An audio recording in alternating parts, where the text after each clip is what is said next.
তো আজকে না একটা সারপ্রাইজ দেবো। সারপ্রাইজটা হচ্ছে আমি দিদিও চমকে যাবে। আজকে দিদির বাড়িতেই যাচ্ছি, মানে আমি অনেক বছর হয়ে গেছে দিদির বাড়ি যাই না, আর যেহেতু টাইম পাই না যাওয়ার জন্য, আর চুপি চুপি যাবো। দেখো সামনে দিদির বাড়ি। দিদি কিন্তু বলে ভাই এতদিন পরে এসেছি, আমি কিছু বলিনি, কিন্তু আমি দিদির বাড়ির সামনে অলরেডি চলে এসেছি।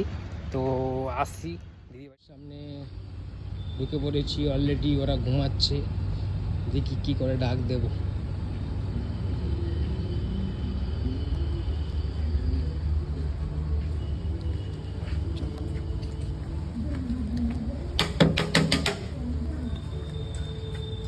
আমার মা গেট খুলছে, দেখতে পাচ্ছ।